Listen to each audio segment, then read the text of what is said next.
What's up, everybody? Hey, it's Matt, and we are here to talk about comic books. I love it. We're back. Welcome to Comics Daily Weekly.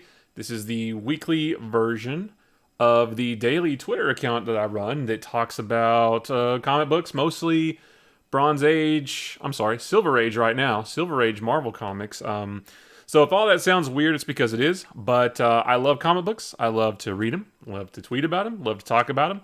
And this stream that I do every week sort of brings all that together. So today we are talking about Marvel Comics from February 1967. So if you're new to this show, basically what happens is every week I run a Twitter account. It's at _ Comics Daily on Twitter. You'll see the thing here in just a minute.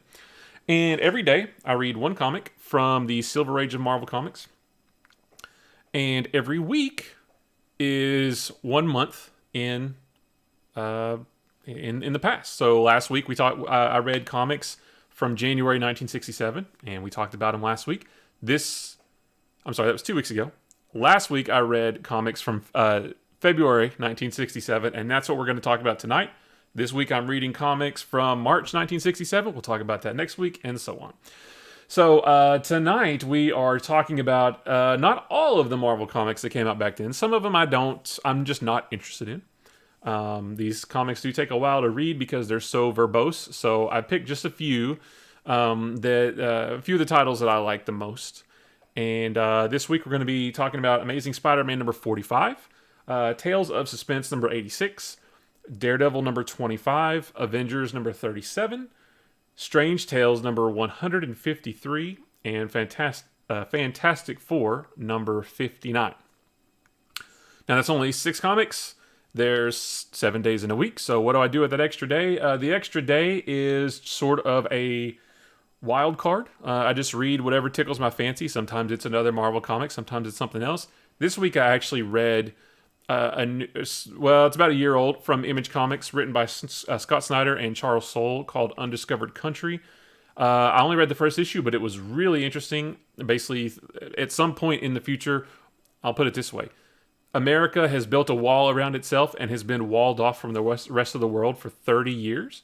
No one has been in, no one has been out. Meanwhile, there is a plague ravishing the rest of the world. And a group of people with different specializations actually venture into America to get the supposed cure. And what they find in America is not at all what they expect. So I'll leave it at that. It's a really, really interesting first issue. I went ahead and bought the first volume that collects the first 6 issues. So I'm going to read that hopefully this week. So if you're looking for an awesome story to read, but maybe you don't want to read superheroes, superpowers, all that stuff, check out Undiscovered Country. It's pretty great. But for now, let's move on to Amazing Spider-Man number 45, all the comics from February 1967. We're going to start, like I said, Amazing Spider-Man number 45. Now, this is the continuation of the 2-part story that we started last week of Spider-Man fighting the Lizard. If you remember last week, during that issue, Spider-Man actually hurt his arm. I don't know if his shoulder or his arm, but his left arm is basically out of commission, so that's why you see him on the cover here with his arm in a sling. This presents an interesting problem, and throughout this issue, we'll see how Spider-Man is really he's different than other heroes because he has to, he has regular everyday problems, and everybody knows that. But this issue does a great job of illustrating that because Spider-Man has to figure out how to stop the Lizard with one arm tied behind his back, or I guess behind his front, I guess. But he also has to figure out how to be Peter Parker with that same ailment and not tip anybody off about him being Spider-Man. Everybody around town knows that Spider-Man has a hurt left arm, and Peter is worried about people seeing Peter with a hurt left arm as well.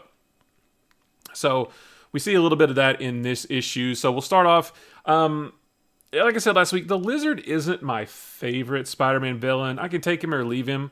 He's fine, but he gets on my nerves sometimes. So this, a lot of this issue is Spider-Man fighting the Lizard. Just like last issue, a lot of these comics, these Spider-Man comics, are Spider-Man fighting a villain. And while that's fun, obviously I love Spider-Man. He's got a great rogues gallery, and I like to see him fight these villains.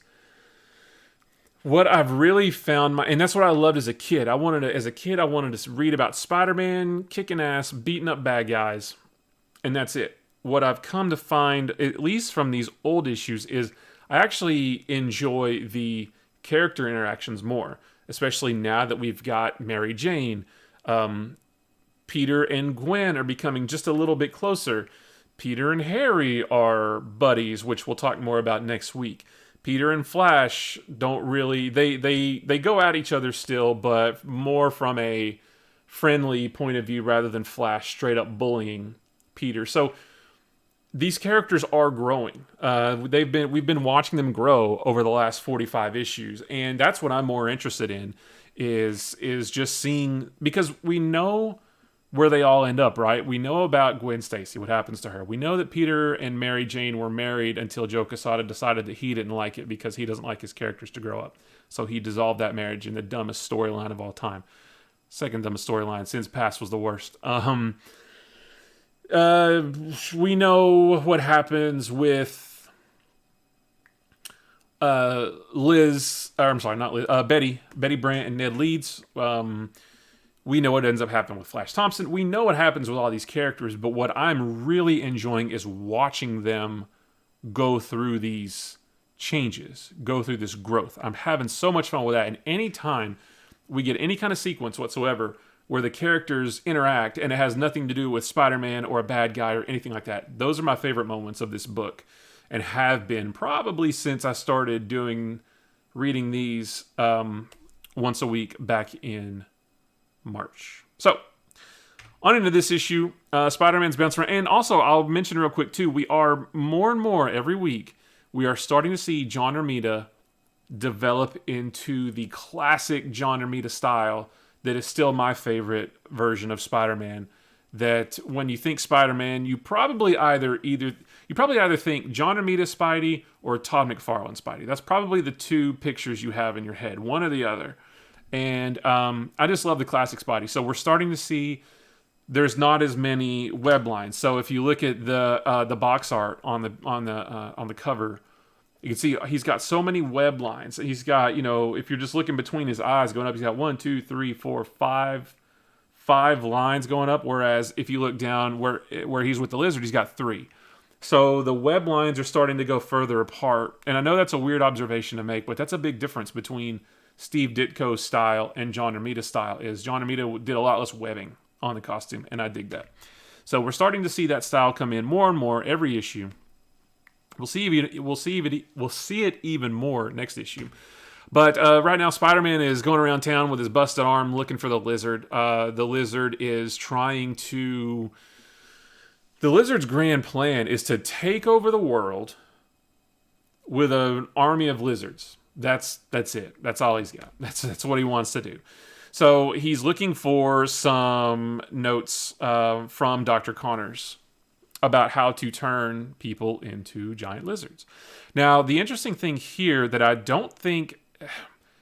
I don't feel like it carried over into more recent issues or even like from back in the 90s when I really, really, really started reading, is right now the lizard does not know that he's Kirk Connors. And that's something I didn't know about until this issue.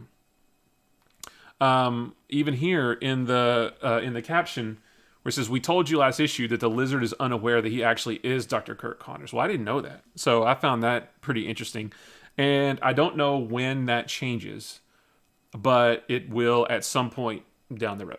So he's looking for notes from Kirk Connors. He finds him, but he doesn't understand him. He doesn't have Kirk Connors' scientific brain. So even though he found the notes, he doesn't know what to do with them. He gets all mad and runs away.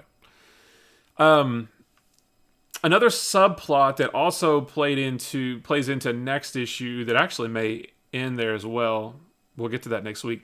But Frederick Foswell, so the guy here in the green suit, he wants to know why Peter always gets such great pictures of Spider-Man. So he is making it his own mission to figure out why and how Peter is able to get Spider-Man pictures. And more to come on that next issue.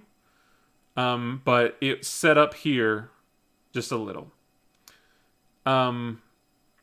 We get more action. So Peter is pretty angst-ridden at this point, all throughout this issue.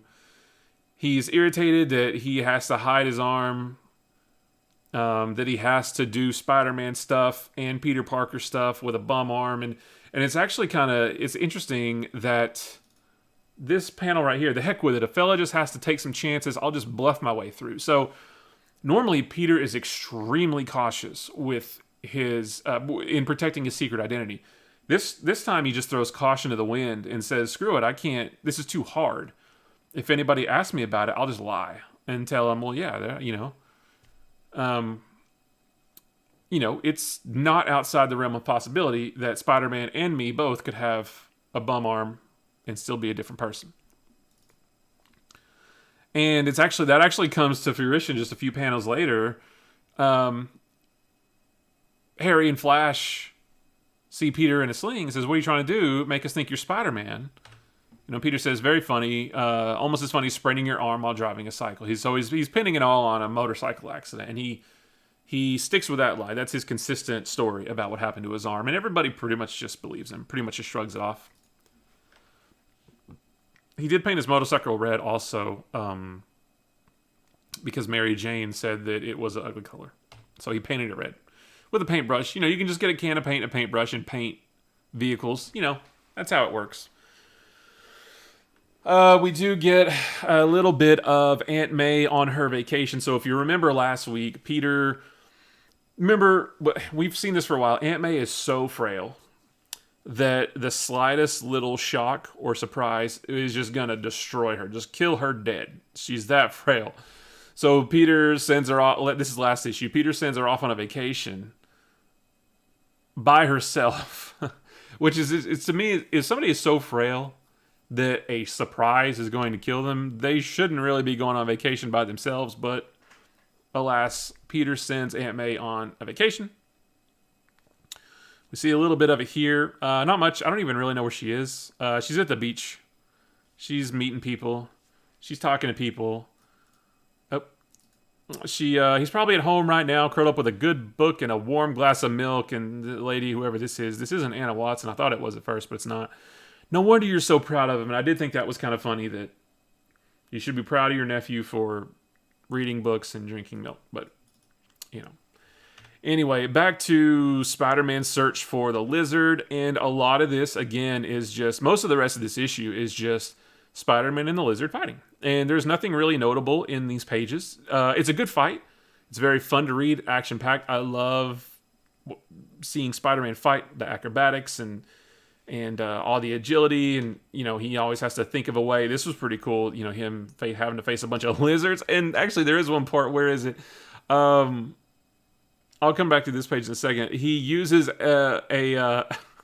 he uses a crocodile. He grabs him by the tail and starts whipping him around and beating hitting all the other snakes and reptiles, and so basically he has to fight a bunch of reptiles and also the lizard. I want to back up, though. There's a sequence here with Mary Jane talking to her Aunt Anna Watson. And I did think it was funny. I made a note, kind of a strange thing to talk to your aunt about, where Mary Jane just says, talking about Peter, says he's just a little bit on the square side, but outside of that, he really turns me on. I bet he'd be a real swinger if he let himself go. And,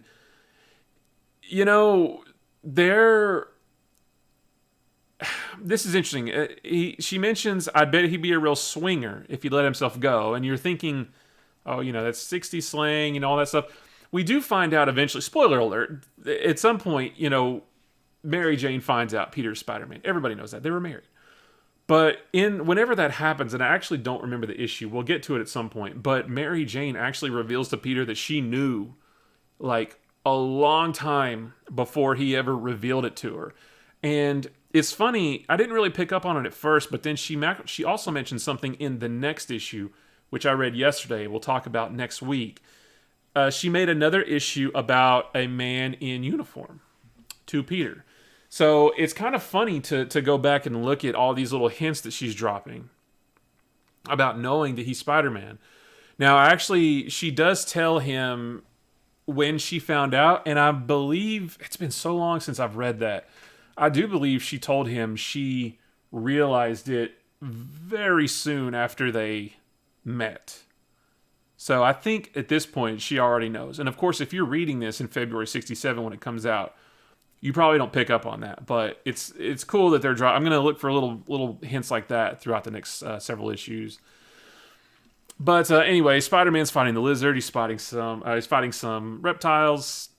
Lizard. Battle. He ends up defeating the lizard by trapping him in a cold train car.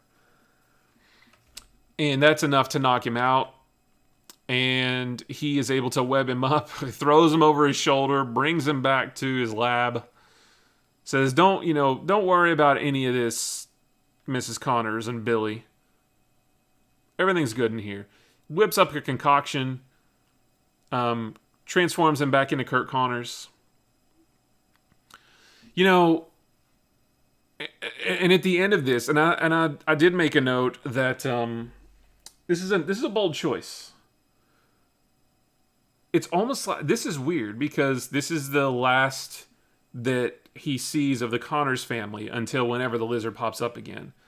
And they don't even fill in the dialogue. And I wonder if this was like some kind of printing mistake and they had to fix it by adding a caption talking about, we're leaving this panel for you to write your own dialogue. If you can get someone to play Hearts and Flowers softly in the background, it won't do a bit of harm either. So I've never seen a comic book leave it up to the reader to fill in the dialogue. I just thought that was a strange choice. And something I want to keep a track of as well is how many times Peter walks past someone and they say something to him and he doesn't even hear him. Like he's so lost in his own thoughts that he just walks on by. That happens every other issue, pretty much. It happens so often. It was a big cause. It was a big reason for a lot of the problems between Peter and Harry and Gwen right at the beginning of when they started college, because that was when Aunt May was really sick. He just had a lot going on then, and he was constantly lost in his own thoughts. And it actually happened again, I think, next issue as well.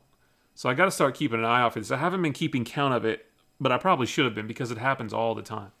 He just gets so lost in his own thoughts. And I don't know why Harry and Mary Jane are hanging out either, because we've never really seen them interact too much before now. I mean, not saying that they can't, but that was just a little weird. And then, by the time we get to the end of this issue, Peter is really fed up. He's in one of those woe is me moments. I don't know if being Spider-Man is worth it. It's costing me my personal life and my personal happiness, that kind of thing. So he's having another one of those moments. And I did make a note. By the end of the issue, that he has the weight of the world on him. And it is... this is issue number, 45? Issue number 50 is the famous cover, Spider-Man No More, where you see the Spider-Man costume in the trash can. Peter walking away. You see Spider-Man up like in the background looking over his shoulder like this. So we're only 5 issues away from that. So we're already seeing seeds of doubt being sown here about whether he should continue to be Spider-Man. The only problem is, next issue, spoiler alert, to see how he is next issue, you would not even know that any of this stuff right here happened. So they don't really continue this particular theme into the next issue. But we know it's going to come up again because everybody knows Amazing Spider-Man number 50 is the big, Spider-Man No More issue. So, this was a pretty decent one. Like I said, I don't love the lizard, but I love the character interactions. And we get even more of that next issue. A big change comes next issue. Not a big change, but more. Peter grows a little bit more next issue. So we'll talk about that next week. Just a little tease for you.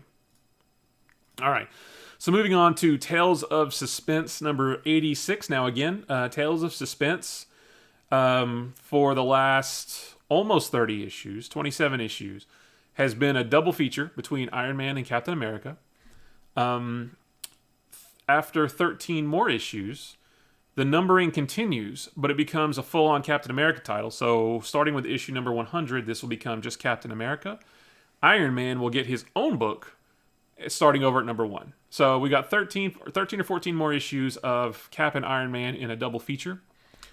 This one was pretty good from the Iron Man perspective. Only kind of sort of decent from the Captain America perspective. So if you remember the last couple of issues, Tony was 2 issues ago. Tony was going to testify before Congress about not Spider-Man, about Iron Man's armor and the secrets of all that. He was worried he was going to have to reveal his secret identity. Right when he was about to testify, the shrapnel in his heart was giving him what appeared to be a heart attack. Everybody saw the chest plate he was wearing. Everybody started to piece together that he wears this weird chest plate. We never see Tony and Iron Man together. Everybody started to connect those dots. Well, then Happy, who figured out that Tony was Iron Man, and yet never had a conversation with him about it that we read, a huge missed opportunity. That could have been a whole story right there, was them talking about it. But Happy dons the Iron Man armor. It throws the public off of the scent that Tony is actually Iron Man, but it also fools the Mandarin, and the Mandarin kidnaps Happy because he thinks that Happy is Iron Man. So, last issue, Tony created a new suit of armor, one that's more powerful, but one that also looked exactly the same. Like I said last week, if this had been modern day comics, it would have looked totally different, because any excuse to get Iron Man in a different looking suit of armor, that's what they like to do. But all that being said, this is the climax of that story. And most of it is just a straight up brawl between Iron Man and the Mandarin. And I made a note here to say I've been really enjoying these Iron Man stories. We're finally seeing just how powerful Tony's armor can be. This issue seems to wrap up the story that we've been reading over the last few weeks. And I'm excited to see what comes next. So that was sort of actually really short. I could have gone more into that. But it really is. It's just a battle. I mean, look at this. Right here, Iron Man gets knocked into a wall. You guys know that I'm a sucker for superheroes in castles. And they are in in Mandarin's castle / palace. I did make one note too that's Iron Man's ass right in your face. I don't know what Gene Colan was thinking when he drew that, but that's just a big old iron butt right in your face. But like I said, a lot of this is just fight. Nothing notable really happens until the end of this. But it's a good fight. I mean, they just go at each other. And again, it's been so many issues now since Iron Man has talked about running out of power. Like, that seems to be not even a thing anymore. And that's a good thing, because that was really bringing these books down. Every fight, Iron Man was talking about almost being out of power. That hasn't happened in a really, really long time. And the book is better for it. So it's just a knockdown, drag-out fight. Iron Man tries to freeze him. I'm sorry, God, I always get them mixed up. Mandarin tries to freeze Iron Man. He pops a button, which basically heats up his armor, melts the ice. I did like this page where Mandarin puts him in a trap where it's one of those traps that you see all the time in Star Wars, for example, where the walls are gonna smash him, right? But he actually manages to escape through the floor. Instead of stopping, I thought he was just going to be strong enough to hold the walls. He actually busts through the floor and escapes underneath. So I thought that was pretty cool. But, I mean, it's just a knockdown, drag-out fight. I mean, and Gene Colan's doing some great work here. You can, he's just socking him right in the face and throwing him into a wall. I mean, this fight is really cool. Until it gets to, and I made a note about this too, this seems foolish and completely unnecessary risk to take. He says, didn't expect me to... let me blow this up. Didn't expect me to take off my iron gloves. I intend to beat you hand to hand. No tricks, no weapons. This is why I'm switching your equipment off. That's not necessary. I mean, the Mandarin is physically formidable. Again, this is in the 60s. So everybody has to... karate is the big thing. Everybody knows karate. Again, the 60s. And the Mandarin seems to know it as well. I guess Tony knows it, but they sort of go at each other with no powers, just mano-y-mano, just fist against fist. And Iron Man just straight up overpowers him in hand-to-hand combat. He then goes to rescue Happy from the Mandarin's goons that are holding him captive. He automatically sets Happy's armor to take him to a safe place. Happy's whisked away, but not before a missile is launched from the Mandarin's castle that Iron Man has to stop. So Iron Man actually, essentially the 60s version of hacked the navigation system in the missile and redirects it back to the Mandarin's castle, and it explodes. Blows up the castle with Mandarin in it. So presumably the Mandarin is no more, although we all know that's not true because it's the Mandarin. And the Mandarin is... I've always thought of the Mandarin as Iron Man's Joker, although the Mandarin hasn't been around. I haven't seen him around in a really, really long time in modern comics, so maybe that's a little bit of a stretch. But the Mandarin is one of Iron Man's arch enemies, so he'll come back at some point. But for all intents and purposes, the Mandarin and his castle are destroyed. Iron Man flies off. I did read the next issue of this today. We'll talk about it next week. But it does start a new story. So we're done with this story for now. It's been a good run. It's lasted a long time. You know, you had the issue with Iron Man fighting Titanium Man. That's when Happy found out his identity. Then he had the heart attack in Congress, and just everything I talked about at the beginning of this, you know, from the last several issues. It's been a really pretty solidly consistent story for the last several issues. So, moving on to the Captain America side of this issue, wasn't as great. It was fine, but this was just sort of a one-off story, and I kind of feel like the whole purpose of this story was to sort of establish or further establish Captain America's relationship with the female SHIELD agent, who still doesn't have a name, but it's got to be Agent 13, Sharon Carter, even though they haven't named her yet. I think the reason they are so reluctant to name her is because she is Peggy Carter's... Wait, it's different in the comics than the movies, and I can't remember which one's which. Her aunt, I think, in the comics. So that's a big deal. That's going to be a big reveal that if you're reading this in February 67, you probably don't know that, but we know that. But basically, Captain America goes behind enemy lines in a place called Yashanka, which is again, this is written in the 60s at the height of communism.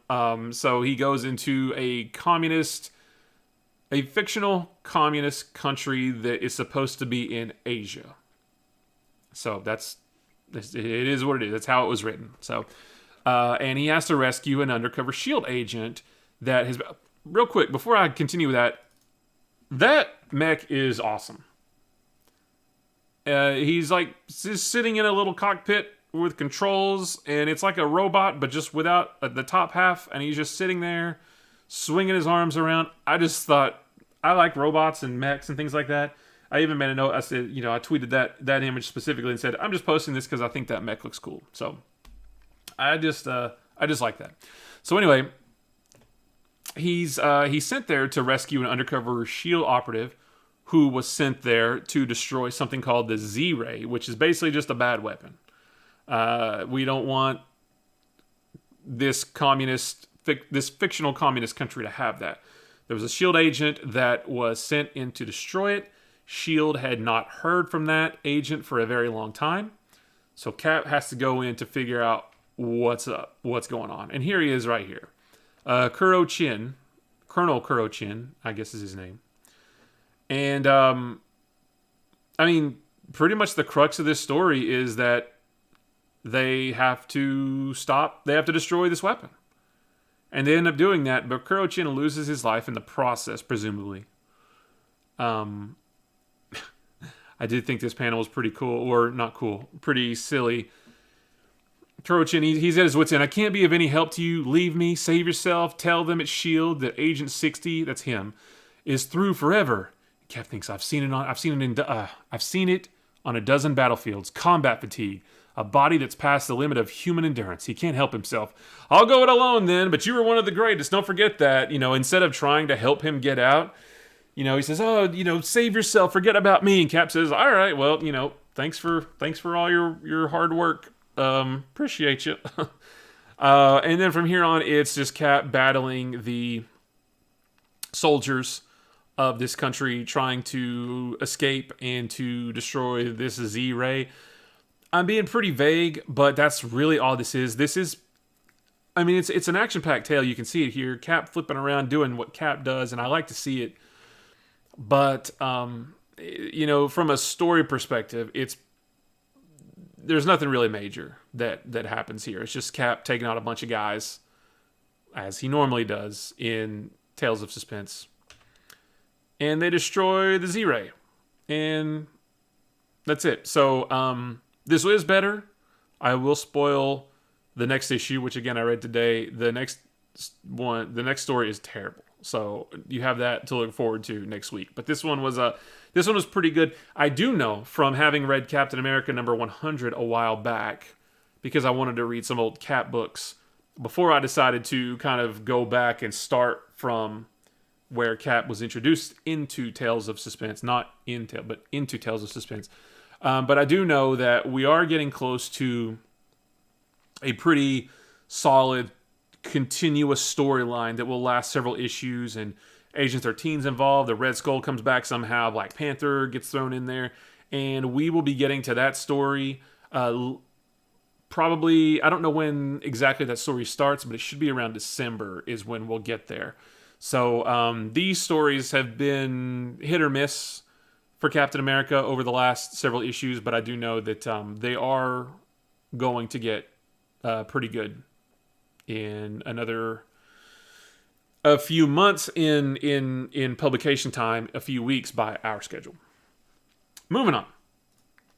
This next issue, Daredevil number 125. You guys know that Daredevil has been one of my favorite titles to read. Out of the 6 I'm reading, my top 3 are probably in order. Amazing Spider-Man for sure, my favorite. Tales of Suspense has probably been my second favorite. And Daredevil's been number 3 for me. Except this issue. This issue is terrible. So, I don't even really want to talk about it for that long because it's not worth talking about. As evidenced by, look at the first page and tell me this is not going to be a stupid issue. That guy has springs on his shoes. And he's leaping around an airport. He's like a human frog. He calls himself the Leapfrog. Seriously. And he's bouncing around an airport to test out shoes that have springs on them. Okay?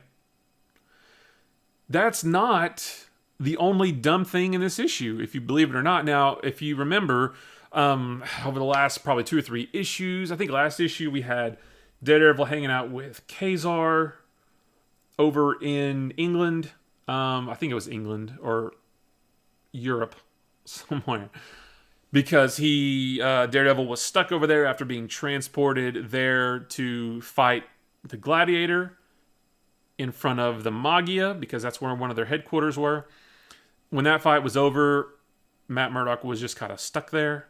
Remember he stole the plane we talked about it last week. He stole the purple plane, and he was just somehow able to fly it. And Stan Lee even wrote an explanation as to how he was able to fly it that we still didn't buy. It still didn't really make much sense. But he was able to get to where Kazar is. Kazar helped him get back to the States. So that's why you see Matt Murdock coming off of a plane. Also, at the end of last issue, inexplicably, we saw Foggy and Karen reading a note or a letter from Spider-Man. A letter to Matt Murdock saying, hey, I know you're Daredevil. Don't worry about it. Your secret's safe with me. We're all good. Why Spider-Man would write a letter like that, I have no idea. And I actually thought that it was going to end up being fake or something, because I just can't imagine that Spider-Man would do that. I guess it's real. I mean, I thought maybe we would get a scene with Daredevil saying, "Hey, Spider-Man, what's up with that?" And Spider-Man saying, "I don't know what you're talking about."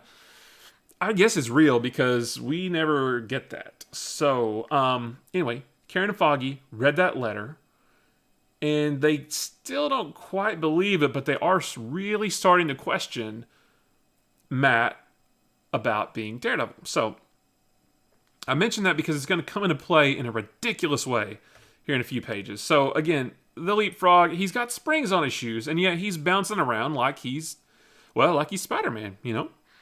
And it's so dumb. This issue was so bad. Probably one of the worst. Matt gets back to the office. Karen and Foggy confront him about being Daredevil. He has to think up a lie on the spot. The best he can come up with is, drumroll, Foggy says, "We're both lawyers, Matt." Oh, wait, hold on. Wait a minute. Right, it's actually right here. They confront him about it. Matt says, "I've never told you about..." Oh, hold on, wait a minute. No, let me back up. I gotta find the very beginning. Okay, here we go. Matt thinks to himself, thinking about Spider-Man's letter.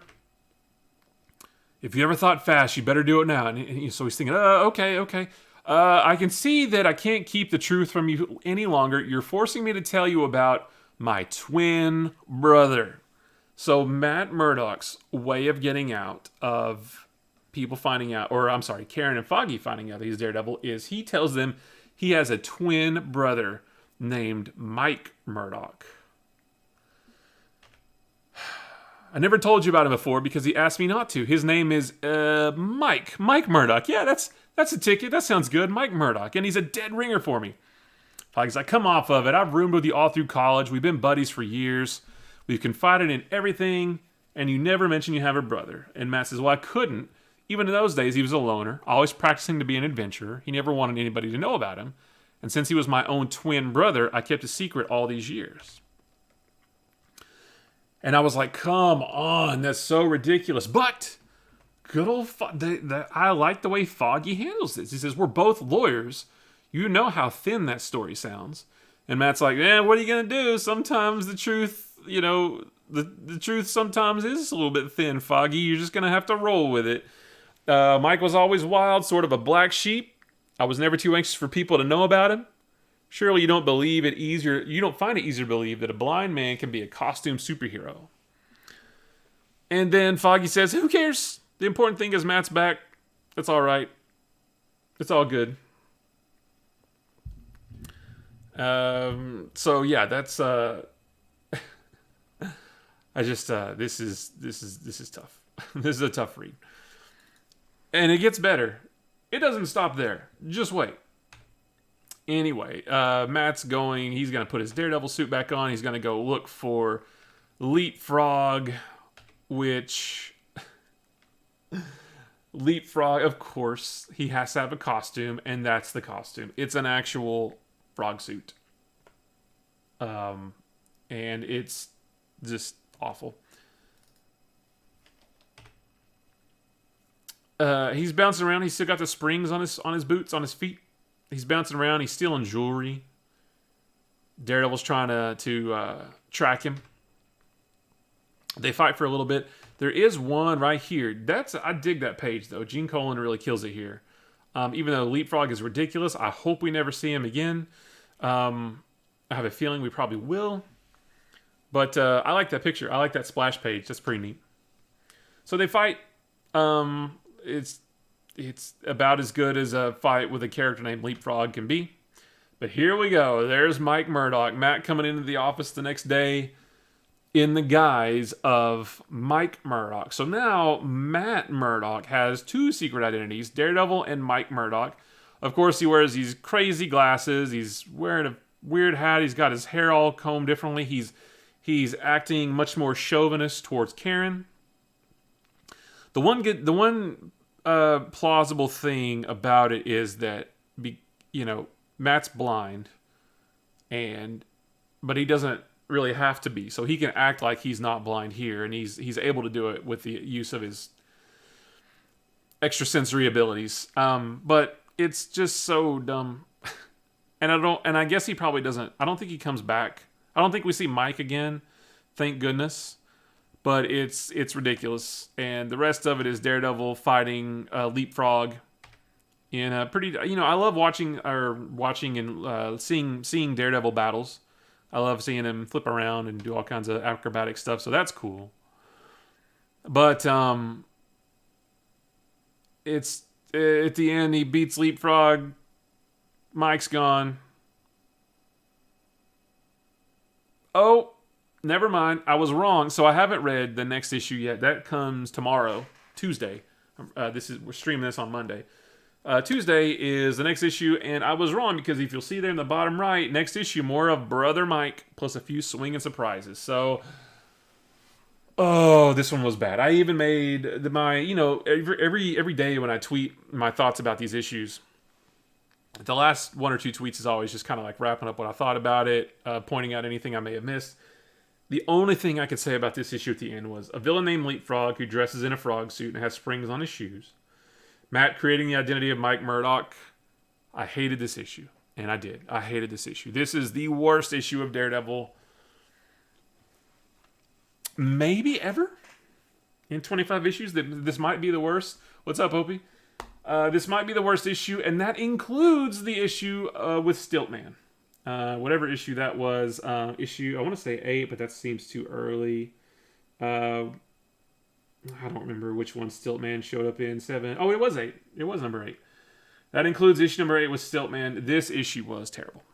Speaking of issues that are pretty bad, Avengers number 37. If you guys have seen any of these streams or watched any of these videos and heard me talk about this stuff, you'll know that Avengers is my least favorite of all of these books that I read, and it's been that way for a long time. I haven't really enjoyed the Avengers since the beginning, and I've read 37 issues of them now.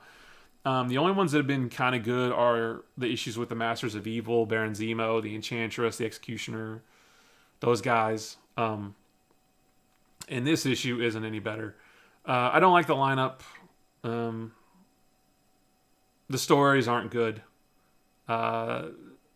It's just not great. So, if you remember last issue, Wanda, air quotes, Wanda came back to the Avengers to get help rescuing Quicksilver because this alien race of androids who, because it's the 60s and because they're androids, they also have the ability to absorb the powers of any heroes they come into contact with. That happened with the Tri-Man over in Daredevil. It happened with the Super Adaptoid over in Tales of Suspense. And it seems like there was one other one, or maybe it was just these 3. But they're all the same. Androids who can absorb the skill set or the abilities of heroes that they come in contact with. So dumb. So they fight him last issue. The Ultroids actually managed to defeat all of the Avengers and Black Widow, who is not an Avenger at this point. They put them all in these, I like to think of them as they're collecting them. And they have them in these nice protective cases, which is actually really, really thoughtful. Whoops, that's not it. They're taking good care of their collection, bravo. I mean, you can see it here. They're all in nice protective cases. They want to preserve the value. If you open them, their value decreases. But you know what? I mean, this issue is just, we get a little bit of the origin of these alien android creatures. I don't even care about it. It was super underwhelming. I don't even care to talk about this issue. Like, basically the crux is they eventually get out. Goliath manages to escape because these tubes that they were put in are custom made for each hero. Well, they were made based on slightly outdated data, and they didn't know that Goliath had recently regained his shrinking power. So he's able to actually shrink down and escape, and that's how he helps all the rest of the Avengers escape as well. And then from there, I did like this. I made a note of this. I thought that was a cool panel. Like this nice little top-down shot, nice round shield. Don Heck doing some pretty good work there. But top-down, you could feel the speed and the impact of the shield.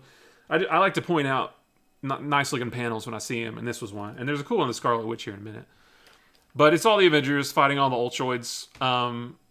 And the gang's all back together. Quicksilver, Scarlet Witch are back. They're at full power again. But it's just a big battle. They eventually merge into one giant being called Ixar the Invincible, which the Avengers are able to defeat as well. Here's that cool panel of Scarlet Witch, because the Scarlet Witch, by and large, hasn't really done anything, if I'm being honest. She hasn't really done a lot in... Not that she's not capable of it. She just hasn't been written to do much since she showed up in Avengers number 16. No, not 16. Yeah, 16. Yes. Yeah, 16. And we finally get to see her cut loose here a little bit, which is kind of nice. I sort of dug that. There was... I've already passed it, but there was one panel where Cap is going to go at the Ultroids, and Goliath says, "Stand back. He's too big. This is a job for Goliath because I can increase my size. I'd better handle this." And then there's another panel where Scarlet Witch tries to take on some of them, and Goliath says, "No, we need to work as a team." So I just made a note of that. I said, "Hypocrisy, thy name is Goliath." It's just, just fighting with super underwhelming alien android things. It does turn a little bit to a Wizard of Oz sort of man behind the curtain thing. But I just so dislike this one so much, I just didn't care. Like, I don't care about this. Black Widow helps to... But so, actually, that is kind of interesting. Black Widow, who is, super espionage kind of spy character, doesn't really have any powers. And she's also not an official Avenger yet, but she's actually the one who helps... shed the, pull back the curtain on the guy who's actually controlling Ixar. So that was pretty fitting for her. But ultimately, this story was lame. This in the last issue, this two-parter, wasn't good. I hope it gets better because it's just not good. Avengers just hasn't been good. Now, next issue we get Hercules. So that should be pretty interesting. I don't think it's his first appearance. I think he appeared over in Journey into Mystery. I might be wrong. I haven't been reading that, so I'm not sure.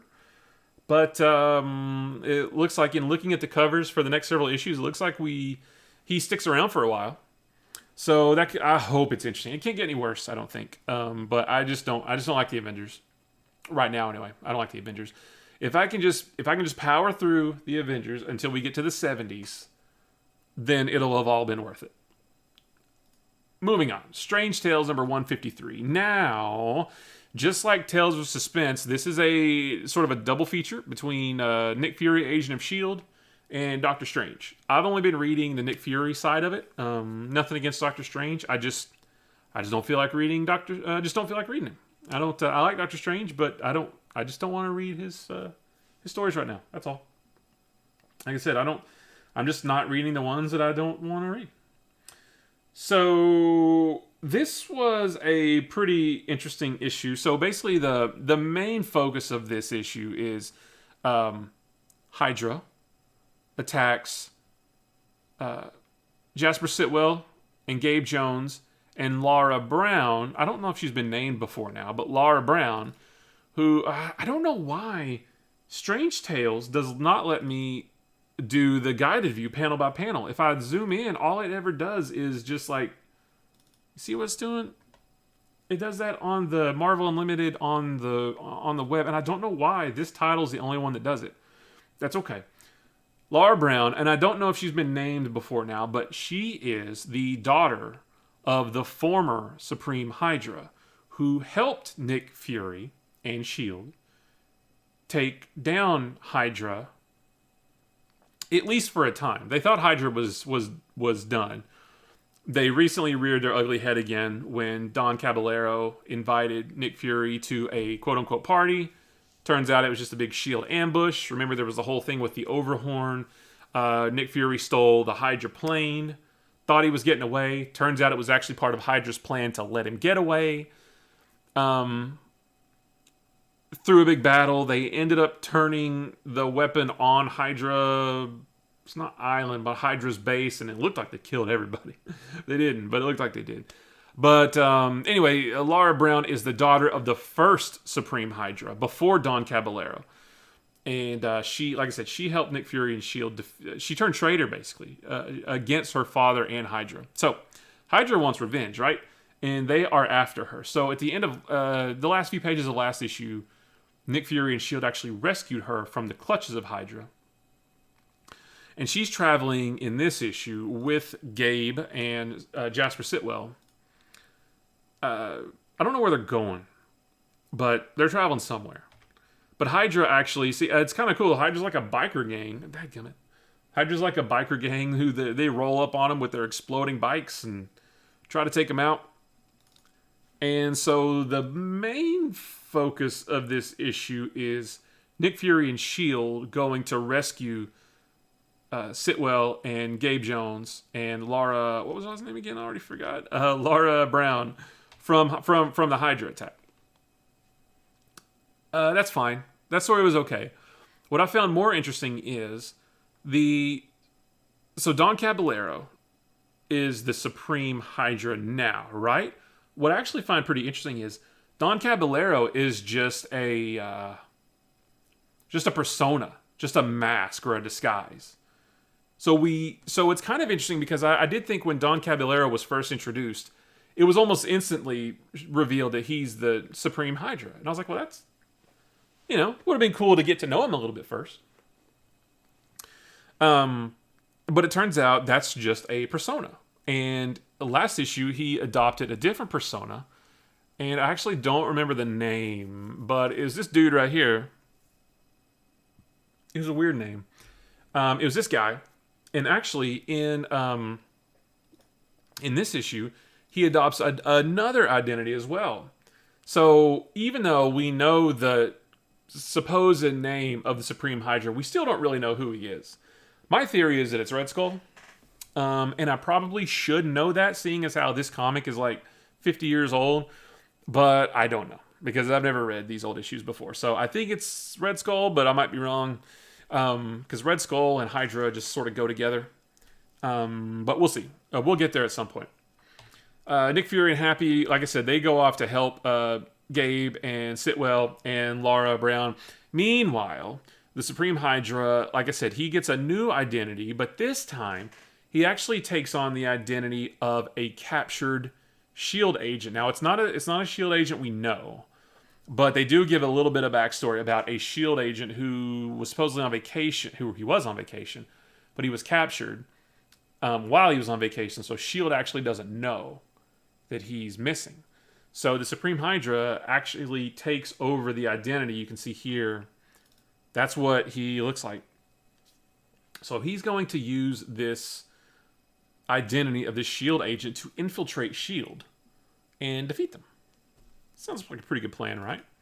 Well, it actually works. He actually does manage to get, like I said, more pages of Nick Fury rescuing Sitwell and Gabe and Laura. That's all this is here. But we do see here where he's actually the Supreme Hydra in his disguise. Bronson is the name of the S.H.I.E.L.D. agent. He's actually seen here meeting with Fury, and Fury's giving him all kinds of accolades. Thanks for helping with the rescue mission, that kind of thing. And I just find that interesting that this is twice in the span of 2 or 3 issues where Hydra has tricked Nick Fury. I think that's pretty interesting. There's some wacky antics between Dum Dum and Gabe and Sitwell at the end here. But I like this. I thought this was pretty cool. So we'll see where it goes. I don't really know, where it's going. I've always liked S.H.I.E.L.D. versus Hydra. To me, it's as synonymous as G.I. Joe versus Cobra. It's one of those things. So it's interesting. I don't know where the story's going to go, but we do know that the Supreme Hydra is undercover in the ranks of Shield, and I dig that. So we'll see more next week. I read Strange Tales on Thursdays. So this coming Thursday on the 1st, look for more tweets about that, about the next issue. And lastly, we have Fantastic Four number 159, which this one was pretty good. Now this one is more notable for what we see out of the Inhumans versus what we see out of the Fantastic Four. Now, what I do like about the first several pages of this issue, if you remember last issue, or the last couple of issues, Doctor Doom has actually stolen the cosmic powers of the Silver Surfer. So Doctor Doom is a big bad guy, and he has cosmic powers. That is not a good combination. Last issue, he was flying around, causing all kinds of cosmic problems, using his powers to wreak havoc over the Earth. He fought the Fantastic Four to a standstill, and it basically just whooped up on them, as one would do if they had cosmic powers, such as he does now. He didn't kill him or anything like that because he said, I've defeated you. I'm going to leave you alone with the thought of you couldn't beat me. You're going to have to live with that, knowing that at any point in time, I can show back up and destroy you or beat you down again or whatever, and there's nothing you can do about it. And I thought that was a pretty interesting ending. Well, I'm happy to say that they actually continued with that theme into this issue. And like Reed is all pissed and dejected. Johnny's angry. Sue's all stressed out. Ben's trying to keep them all together. But Reed is really torn up because he lost, and what Doctor Doom did worked. He left them, and there's nothing they can do about it. And I just thought that was really cool. They're sort of infighting. You can see here Reed and Ben are fighting amongst each other because they're just stressed out, man. They just don't know how to defeat Doctor Doom. Obviously they're going to come up with a way, but for right now, they just don't know what they're going to do. Meanwhile, Doom is, he's still holding the Silver Surfer captive, and Surfer can't do anything about it. Reed is looking all just Reed's had it. Johnny's angry. He's working on, he's training basically at 10 times his normal gravity to try to defeat Doom. It ain't going to happen. Sorry, Johnny, you're not going to be able to beat a cosmically powered Doctor Doom, but he's going to try. He's practicing with his powers, and he's going to try. The coolest part of this issue, though, is what happens with the Inhumans. Now, I said that I like to point out panels that I just think look cool. Look at that. That's an awesome shot of Black Bolt. Jack Kirby knocked it out of the park on that one. I just think that's a cool shot. I would love to have like a print of that without the word balloons. Like the original artwork. I can't imagine if it exists, I can't imagine how much that costs. But I thought that was a sweet shot of Black Bolt. But the biggest thing that's notable about this issue is that Black Bolt, we finally see Black Bolt use his true power. Because it was only hinted at the last couple of issues, but it's never been fully talked about or fleshed out. Like, so if we're a reader in February 67 and we're on page number 10, this page right here, we still don't know what his big power is. And like I said, it was hinted at a couple of issues back. We still don't know what it is, except now we find out. So basically, if you don't know, Black Bolt's big, obviously he can fly, he's super strong and everything, but his real power is if he speaks. So Black Bolt never speaks. That doesn't mean he can't speak. It just means that he doesn't. Because if he were to speak, mass chaos, right? He could bring down a mountain just with a mere whisper. And so if you remember, we've been talking about it a lot every week. The Inhumans have been trapped inside of an impenetrable dome for a long time now. Several issues. A dozen issues, if not more. And they can't get out.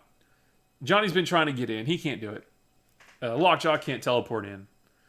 Nobody can get out. There's no way out. Although Maximus, Black Bolt's brother, has been saying all along he knows the one way out. But he didn't tell anybody. Well, this is how they get out. So I really like this that middle section of that page where Black Bolt just like opens his mouth and just I don't know what it sounds like, but he just yells, and it just destroys the Inhuman city, but it also destroys the impenetrable dome, and now they're free. So we finally have a resolution to the Inhumans being stuck in this dome. Like I said last week, it feels like they've been stuck in this dome for like 174 issues. Even though it hasn't, this is only issue number 59. But they finally get out. Not only that, we finally learn about Black Bolt's power, and he is powerful. We've seen him used a few times. Well, I don't know how many times. Probably a bunch of times over the course of several years. I want to say he even turns it loose on the Hulk in World War Hulk, but I don't remember. It seems like I remember him letting loose on a Hulk at one point, but I don't remember when it was. But I mean, I'm telling you, he just utters one word and mountains get shattered. That's how powerful his voice is. Even a whisper could probably tear this house down, So he's able to to destroy this dome, and they're out. Meanwhile, Dr. Doom's still flying around the Earth, causing problems, blotting out the sun, turning tropical climates cold, mutating gorillas into these big mutated beasts. He's just causing all kinds of havoc, right? So Reed creates this mechanical bat-looking thing that knocks out, that he just throws it at Ben, and it knocks over Ben pretty handily. So Reed says, well, if it can knock out Ben, it can for sure knock out Doctor Doom, even though Doctor Doom kicked the crap out of Ben last issue. So I don't really know why Reed feels so confident, but he does. Meanwhile, we go back to the Inhumans. We see what they're going to do. The Royal Family, which consists of Black Bolt, Medusa, Crystal, Karnak, Triton, and the guy with the guy with the feet, Gorgon. Holy cow! What a brain fart on that one. They're the Royal Family. They're going to go out, and they're going to go out and do their thing. The rest of the Inhumans are going to stay back. Maximus tries to rally the Inhumans to put him back in a position of power again, but at this point, everybody knows of Maximus's treachery, and they're not having it. They're not interested at all. And that's it. So the Inhumans are heading out into the world, and the Fantastic Four, with Reed's new gadget, are ready to take on a cosmically powered Doctor Doom. And that's where we leave it. So you can see next issue, the tide turns. I have a feeling that the Inhumans are going to help. I might be wrong, but I feel like the Inhumans are going to help the Fantastic Four take down a cosmically powered Doctor Doom. That should be pretty cool, though, because Doctor Doom's my favorite Marvel villain. I love a good Fantastic Four versus Doctor Doom story. And he's got Silver Surfer's cosmic powers. So I was trying to see the next... Yep. The Peril and the Power. So I'm just looking... Oh, you can't see it. I was just looking at the cover for next issue. It doesn't show the Inhumans, but we might get it. But that's it. So it was a pretty decent issue of Fantastic Four, and it looks like it's all going to come to a head next issue. So that's it, guys. That's the comics that I read from February 1967. If you are interested in these comics, if you're interested in following me as I read these, want to know sort of thoughts about them, or want to read them yourself, want to read them along with me, be sure to follow @_Comics Daily. Don't forget the underscore right at the beginning. I wish I didn't have to have that, but I do. So @_Comics Daily on Twitter. Like I said, I tweet about one issue a day. And it's the same every day. Sundays is Spider-Man. Mondays is Tales of Suspense. Tuesday is Daredevil. Wednesday, Avengers. Thursday, Strange Tales. Friday, Fantastic Four. And yeah, like I said, every week is a new month. So the week that we're on right now is going to be March 67. Next week is April 67. Then May, June, July 67.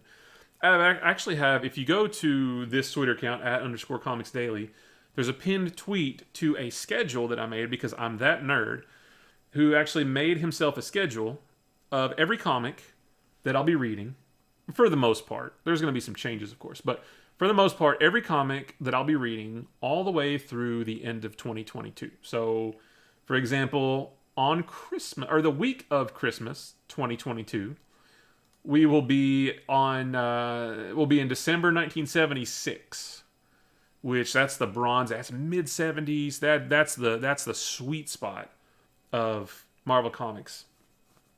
December 76. So, for example, Amazing Spider-Man number 163, Iron Man number 104, Daredevil number 140, Avengers number 155, Captain America number 204, Fantastic Four number 177. Those are the comics that I'll be reading the week of Christmas 2 years from now, because I'm that nerd who made that schedule. And it's pretty cool. So, guys, I appreciate you hanging out with me again tonight. Reliving these comics, going through them, talking about the good, talking about the bad. I will be back next Monday night streaming and talking about the comics from March 1967. And again, follow me at _Comics Daily on Twitter to chat with me every day about one issue a day.